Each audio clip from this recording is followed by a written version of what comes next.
नवनिर्वाचित महाराष्ट्र शासनाच्या मंत्रिमंडळामध्ये ज्यांच्यावर शालेय शिक्षण खात्याची जबाबदारी सोपविण्यात आली, गेली अनेक वर्ष या नाशिक जिल्ह्याचा आणि कृषी विभागाचा पदभार ज्यांनी सांभाळला,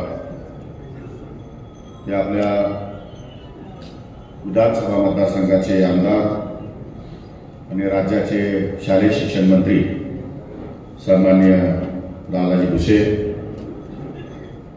या नागरी सत्कार सोहळ्याचे अध्यक्ष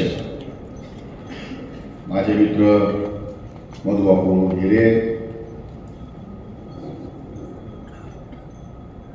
सन्माननीय सुरेश नाना निकम, प्रसाद बापू हिरे, जरीवाले, त्यांच्यामुळे या कार्यक्रमाला येण्याचे योग आला ते माझे मित्र राजेंद्र भोसले,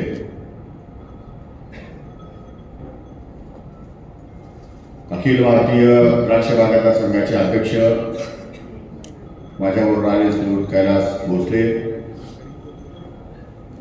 व्यासपीठावर अनेक मान्यवर उपस्थित आहेत, सर्व माझे परिचित आहेत। सर्वांचा नामलेख करणं मी या ठिकाणी वेळेअभावी या ठिकाणी टाळतो, त्यांनी मला माफ करावं, कारण सुरुवातीलाच मी आपल्या सर्वांची माफी मागितली पाहिजे की कार्यक्रम मी सकाळी 11ला दिला होता आणि आता 5 वाजले, 5:30, त्यामुळे आपल्या सर्वांची दिलगिरी व्यक्त करतो मी या कार्यक्रमासाठी वेळेवर उपस्थित राहू शकलो नाही। मालेगाव पंचकृषीतील उपस्थित सर्व शेतकरी बांधव, मालेगावच्या परिसरामधील आलेल्या जे सर्व बागलाण, नांदगाव, त्याचप्रमाणे इतर तालुक्यातून आलेले सर्व सहकारी मित्र आणि माझ्या शेतकरी बांधव,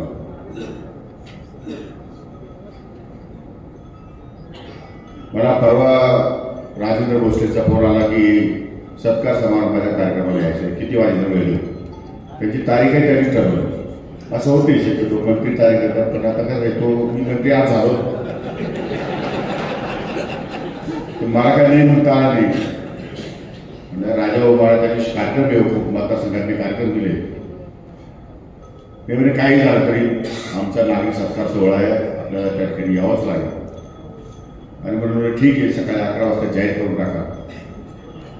त्यांचा आणि मला विशेष प्रेम आहे, आपल्या सर्वांना कल्पना आहे, आणि या ठिकाणी अनेक माझे जिल्हा परिषदेचे त्या काळचे सदस्य, जिल्हा परिषदेचे पंचायत समितीचे सभापती, जिल्हा बँकेचे संचालक, गेले अनेक वर्ष जिल्ह्याच्या संस्था राबवत असताना अगदी शेवटच्या क्षणापर्यंत मालेगावच्या शेवटच्या ग्रामीण भागापर्यंत कार्यकर्त्यांपर्यंत पोहोचण्याची संधी या ठिकाणी मला मिळाली आणि त्यांच्याशी जवळ साधण्याची संधी मला मिळाली। त्यामुळे माझी कारकीर्द ही वादग्रस्त कायम राहिली, आणि ही वादग्रस्त कारकीर्द गेली 4 टर्म पूर्ण करत असताना 5व्या टर्मला सर्वात पहिला आश्चर्य कोणाला वाटला असेल तर दादा भुसेला। त्याला हा माणूस दुपारी 12-1 वाजता घराच्या बाहेर बघतो, कसं काय मंत्रिपद सांभाळेल। दादा म्हणजे काळजी करू नको, अजित दादांची सकाळी 6 वाजता जी शपथविधी झाला त्या शिबिरला पाहिजे झालं,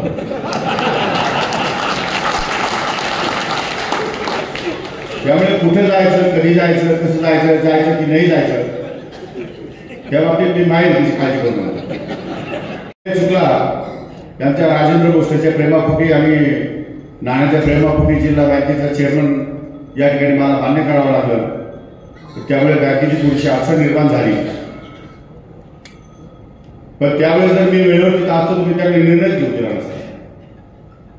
त्यामुळे वेळ सुद्धा खूप महत्वाची असते याची मला आता जाणीव झाली आहे, आणि गेल्या 3 दिवसापासून एवढ्या मोठ्या प्रमाणामध्ये जिल्ह्यातून, महाराष्ट्रातून, तालुक्यातून आणि मतदारसंघाच्या माध्यमातून सर्वच लोक या ठिकाणी जेव्हा सत्काराला येतात तेव्हा मला या मंत्रिपदाचं महत्व कळलं। तोपर्यंत मला काय वाटत नव्हतं, आता हे मंत्रिपद दादा भुसेंना त्यांना आमदार म्हणून आम्हाला इंटरव्ह्यू करावंच लागतं, तेवढं मग काय मी दादा भुसेंचे मंत्री आहे कसंच मंत्री व्हायचं, आपल्याला काय करायचं, काय कुठं माणसं घेऊन फिरायचं, तर ते आता कळायला लागले। तर मला प्रश्न प्रश्नच पडला की राज्याचे उपमुख्यमंत्री आणि दोन्ही उपमुख्यमंत्र्यांनी माझ्या कृषी खात्याची जबाबदारी का दिली, म्हणजे माझी खोडमोडासाठी दिली.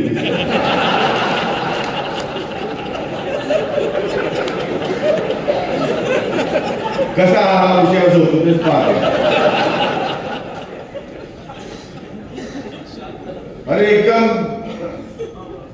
आव्हानात्मक खातं. राज्याचे 75% लोक ज्या खात्यावर अवलंबून आहेत, 75% शेतकरी हा ज्या आपली उपजीविका शेतीवर करतो त्या लोकांशी संबंधित खातं आणि 24/7 म्हणजे 24 तास काम करावं लागणार इतकी या खात्यामध्ये क्षमता आहे, की या खात्यामध्ये ताकद आहे. आणि बदलत्या काळामध्ये वातावरणामध्ये होणारे बदल, बदलत्या काळामध्ये रोगराईचा प्रादुर्भाव आणि सातत्याने बाजारभाव कमी जास्त होणं, या गोष्टी इतक्या अलर्टनेस करतात, इतक्या सेन्सिटिव्ह आहेत की एवढ्या सेन्सिटिव्ह गोष्टी माझ्या आयुष्यामध्ये येणं म्हणजे फारच अडचणीची गोष्ट मला होणार आहे. कारण मला मी जेवढा डिपार्टमेंट सेन्सिटिव्ह आहे त्याच्यापेक्षा मी डबल सेन्सिटिव्ह आहे. कारण मला एखादं कोणी काही बोलणं मी आरे केलं की मी कार्य होतो.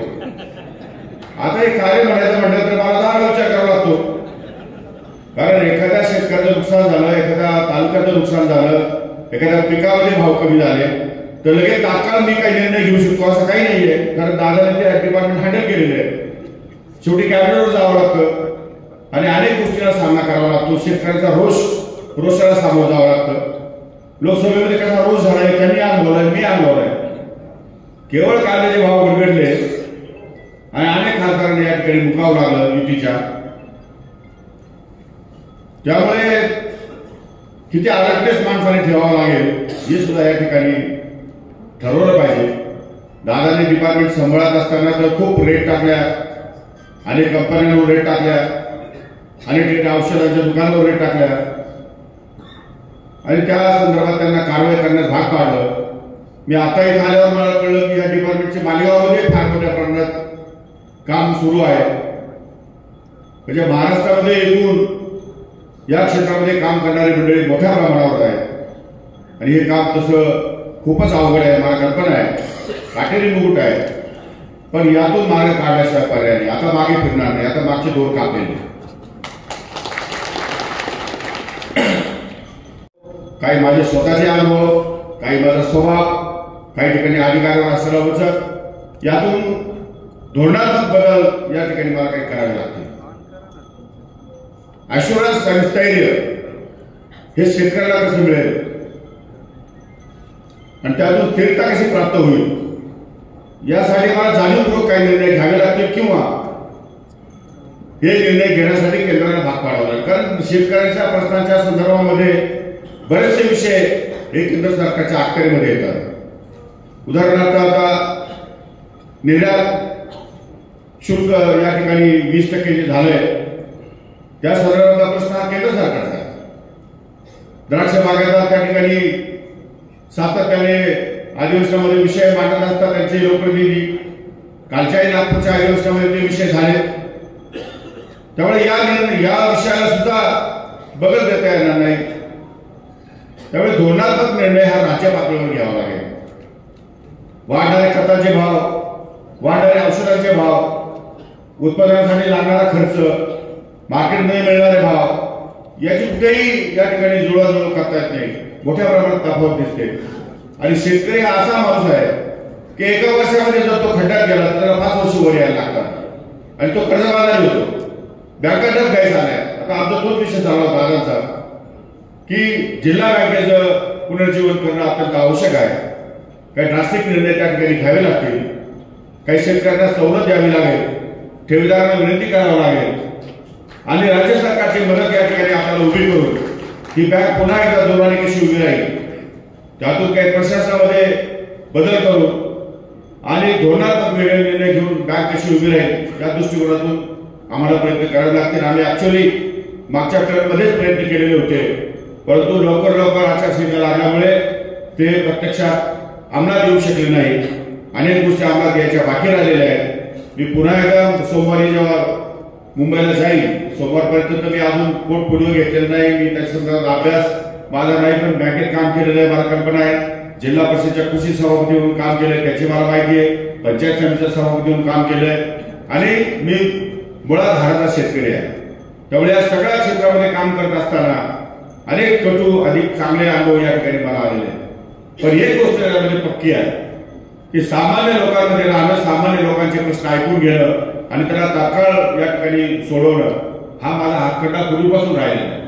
कारण माझ्यावरती आरोप होत नाही, माझ्यावर आरोप नाही करणार, माझ्यावरती फक्त जास्त स्पष्ट बोलणारा, जास्त पटकन तोडून टाकणारा, कार्यकर्त्याचा विचार न करणारा अशा प्रकारचे या ठिकाणी आरोप होऊ शकतात. ते माझ्या वागण्याचे, बोलण्याचे, स्वभावाचे दोष आहे, ते मी नाकारत नाही. पण माणूस जन्माला आला की तो त्याच्या स्वभावासह ऍक्सेप्ट करावा लागतो. मी मग कार्यकर्ते सुद्धा गुणदोषासह ऍक्सेप्ट करतो. मी पण एखादा मित्र भेटला तर गुणदोषासह आपल्याला स्वीकारावाच लागतो. आमचे राजा भोसले जिल्हा बँकेचे चेअरमन होते आणि त्याच्यावरती संचालक मंडळामध्ये कचकच सुरू झाली. मी म्हटलं काय प्रॉब्लेम मला सांगा. तो म्हणे आमचं ऐकत नाही. मी म्हटलं राजा भाऊ काय ऐकत नाही. अहो म्हणजे सगळं बेकायदेशीर कामं यायची, म्हणजे अजिबात करू नको म्हणायची काम. किती मोठा माणूस सगळे करायचे नाही, तू काय घालवलं नको. आणि त्याला म्हणजे जो सत्य वागतो त्याच्या विरोधामध्ये तुम्ही कांगाव करता, जो खरा वागतो त्याच्या विरोधामध्ये कांगाव करतात. चांगलं काम करण्यासाठी तुमच्याकडे यंत्रणा नाही, तुम्ही वाईट काम करायला पुढे येतात आणि वाईट काम करावं त्या चेअरमनने अशा प्रकारचा आग्रह करतात. असं काही तोही करणार नाही आणि मी त्याला परवानगी पण देणार. त्यामुळे एक वेगळी प्रतिमा राजेंद्र भोसलेंनी आपली या सरकारमध्ये निर्माण केली. आजही ही प्रतिमा आहे की इथे मालेगाव जिल्हा बँक सांभाळतात. माझी त्यांची जवळ होण्याचं कारण एवढं आहे, मध्ये असलेला जो प्रामाणिकपणा आहे तो मला त्याच्यातला भावलेला आहे. मी प्रामाणिकपणे कार्यकर्ते जे असतील, जे खरोखर या ठिकाणी जनसेवेचं काम करतात, त्यांच्यासाठी काम करणं ही फार अतिशय महत्वाची गोष्ट आहे. कारण शेवटी हे बघा, सत्तेच्या मागे लोक येत असतात. सत्तेच्या मागे लोक कसे येतात हे 3 दिवसात पाहिजे. मंत्र्यांना सुद्धा कोण भेटायला लोक सत्कार करायला असतो. जो उठतो तो कमीत कमी 200-300 मला बाहेरच आले. आता मला ओळखी व्हायचं, का ओळखी व्हायचं तुम्हाला माहिती एवढं काय लागू गेलं. पण तुला माहिती का ओळखी झाडाला पैसे खाले दुसऱ्या दिवशी घरी जाशील चालणार नाही म्हटलं माझ्याकडे, असं काही होणार नाही. मी नागपूरला शपथविधी घेतला आणि सरकारने मला 4 गाड्या पाठवल्या पोलिसांच्या. मी म्हटलं 4 गाड्या कशाला. मी म्हणजे कॅबिनेट मंत्र्यावर तेवढा गाड्याचा ताप असतो. हे म्हटलं मार्ग गरज नाही कॅबिनेट मंत्री ताप आहे. हे गाडी घेऊन जा केली पण एकच गाडी राहू दे. आणि गाड्यांनी सिग्नल सायरन वाजवायचा नाही. सिग्नलवर गाडी तर लोक थांबले तर थांबायचं. सामान्य लोकांचा कायदा लागू तो मला लागू, मी पाहिजे त्याच्यापेक्षा वेगळा नाही. त्यामुळे अजिबात असं काही प्रकार चालणार नाही म्हटलं माझ्याकडे. हा माझं राहणीमान उंच आहे, माझे शौक उंच आहे, मी विचार मोठा करतो, माझं कामही उंच आहे, मी काम छोटं करतच नाही. पण याचा अर्थ असा नाही की मी लोकांपेक्षा वेगळा आहे. मी लोकांमधला माणूस आहे. मला कसली भीती आहे, कोण खाणार आहे मला. मी जर कोणाचं वाईटच करत नाही, मला कोणाचं वाईट करण्याची इच्छाच नाहीये, किंवा माझ्या हातून चुकून एखादी गोष्ट घटना घडली की मी माफी पण मागायला तयार होऊन जातो, तेव्हा मला सिक्युरिटी कशासाठी पाहिजे. मी एकटा आमदार असेल कदाचित महाराष्ट्रातला ज्याने कधीच सिक्युरिटी घेतली. माझ्या सिक्युरिटी पोलीस कधी नसतो. कशाला पाहिजे पोलीस, मी एकटा करतो. अहो लोक जर तुमच्या बरोबर असतील, जनता तुमच्या बरोबर असेल, तुम्हाला घाबरण्याचं काय कारण आहे. तशा प्रकारचं काही साधं जीवन दादा म्हणजे साधा माणूस लोकांचं जीवन पाहिजे.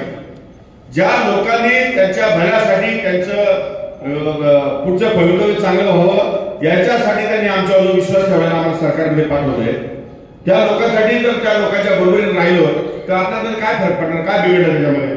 आणि वेगळं पण दाखवण्याची काय आवश्यकता आहे. फक्त आताच्या काळामध्ये पुढे पुढे करणारी शक्यता वाढलेली. प्रत्येक जण आपल्या स्वार्थामध्ये पुढे पुढे जास्त करत असतो, पण त्याच्यात चांगलं आणि वाईट ओळखायचं असतं.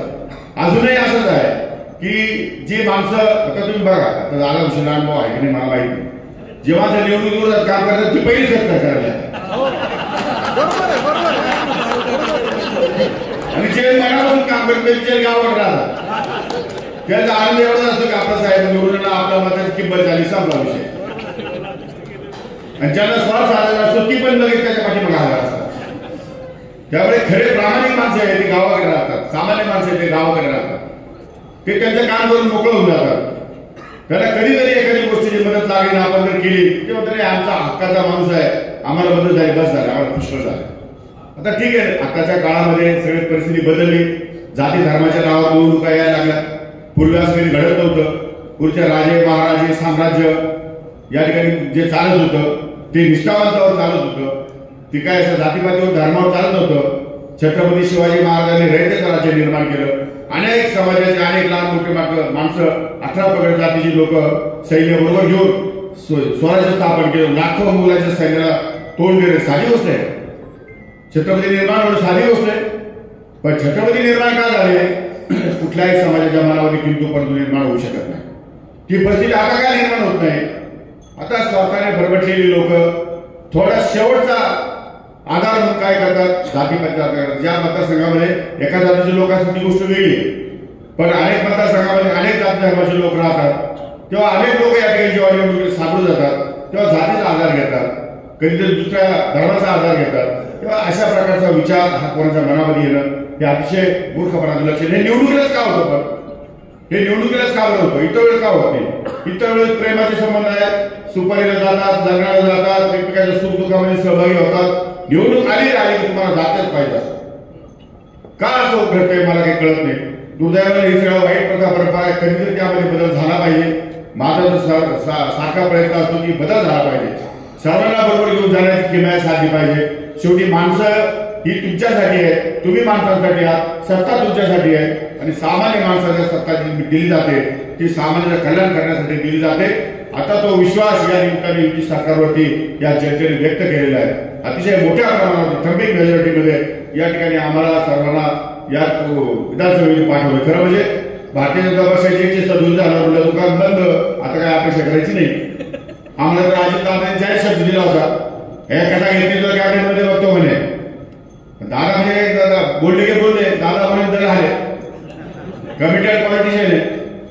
आता एवढं झालं जेव्हा निवडून आलो संख्या पाहिजे आता कसं काय दादाकडे जायचं? 127 त्यांचे झाले तर आपल्या वाटायला घेतात की नाही, आपल्याला बरोबर घेतात की नाही, मंत्रिमंडळात घेतात की नाही, मोठे प्रश्न होते आमच्यासमोर. दादा बोललेला आहे, दादाला माहिती होतं काम होणार आहे.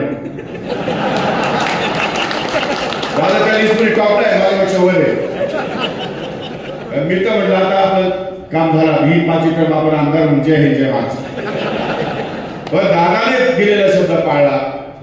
रामाला 14 वर्षाचा वनवास झाला, मला 28 वर्ष वनवास सहन करावा लागला. हो अनेक सगळ्या तथाकथित नेत्यांचे संघर्ष केला.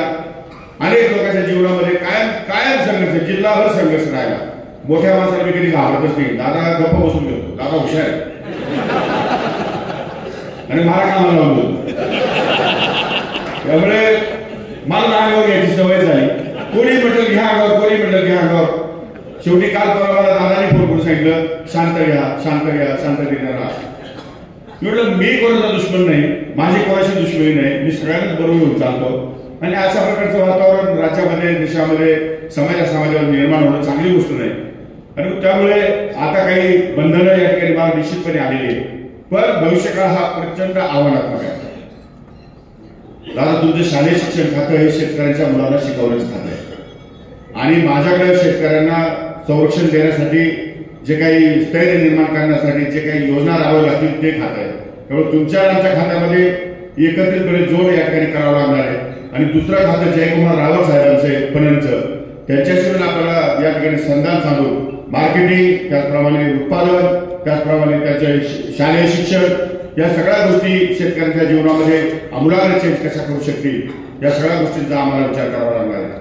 माझं तर म्हणणं आहे की या जीएसटीच्या संदर्भामध्ये काही कमी करता येतील का, खताच्या अवस्थेचे भाव कमी करता येतील का, त्याचप्रमाणे उत्पादन खर्च जो आपला वाढत चालला आहे दिवसेंदिवस, या उत्पादन खर्चासाठी काय आपल्याला मदत करता येईल का शेतकऱ्यांना, अशा वेगवेगळ्या धर्मातून. आणि या व्यापाऱ्यांच्या बाबतीमध्ये आज जे कैलास भोसले यांनी जी मीटिंग या ठिकाणी घ्यायला सांगितली की 48 कोटी रुपये शेतकऱ्यांची फसवणूक झालेली आहे आणि अशा अनेक क्षेत्रांमध्ये झाली. खरं म्हणजे विलास शिंदे आज याचे साहेबांचे अध्यक्ष सकाळी होते, त्यांचं असं म्हणणं की बांधावर जास्त खरेदी होतोय आणि त्याला संरक्षण नाही. संरक्षण नसल्यामुळे पैसे बुडतात. अनेक शेतकरी बोलत होता की आमचे पैसे उडाले म्हणून सांगत असे आहेत की त्यांचे पैसे उडाले सांगितलं नाही तर त्याचं आयुष्य बरोबर होऊन जाईल. अनेक शेतकरी सांगितले आम्हाला भाड्याला पैसे नाही, 12-15 लाख रुपये एकेका व्यापाऱ्यांना आढळले. करायचं काय शेतकऱ्यांनी? मोठा प्रश्न आहे. म्हणजे अशा प्रकारे जर चिटिंग करत असेल, कोणी फसवणूक करत असेल, विश्वासघात करत असेल तर त्याच्यावरती कडक कारवाई झाली पाहिजे. मग आयजी साहेबांनी, एसपी साहेबांनी स्ट्रिक्ट सांगितलंय, आउट ऑफ एज कायद्यात आहे जो प्रॅक्टिकल आणि थेॉरिटिकल मधला फरक तुम्ही समजून घ्या म्हटलं. मी प्रॅक्टिकली वकील आहे, थेरॉटिकली वकील नाही म्हणलं. मी थेरॉटिकली मला काय जमत, पण प्रॅक्टिकली मला सगळं कळतं म्हणलं कायद्याने काय काय नाही. तेव्हा प्रॅक्टिकल थेरॉटिकल तुमच्या कायद्यामध्ये काय गोष्टी आहेत त्या बाजूला ठेवा आणि प्रॅक्टिकली तुम्ही त्याला ट्रीट करा. कोणत्याही परिस्थितीत त्यांनी पैसे दिले पाहिजे, प्रॉपर्टी सील करा, जे करता येईल ते करा, पण शेतकऱ्यांना पैसे मिळाले पाहिजे, ही जबाबदारी तुमची आहे. तर त्या संदर्भात त्याला मी आदेश दिलेले 4 दिवसाला आपण पाहू. त्या प्रॉपर्टी सील करायला सांगितलं. जिल्ह्यात प्रॉपर्टी असेल शेतकऱ्यांना सगळं माहिती नाही, हा कुठून आला, कसा आला, याचं मूळ कुठे आहे, सगळं माहिती आहे. त्यांच्याकडे सगळी माहिती घ्या आणि त्याप्रमाणे कारवाई करा. त्यामुळे अनेक ठिकाणी फसवणुकीचे प्रकार या ठिकाणी घडलेले आहेत, शेतकऱ्यांना फसवणुकीचे प्रकार घडलेले आहेत.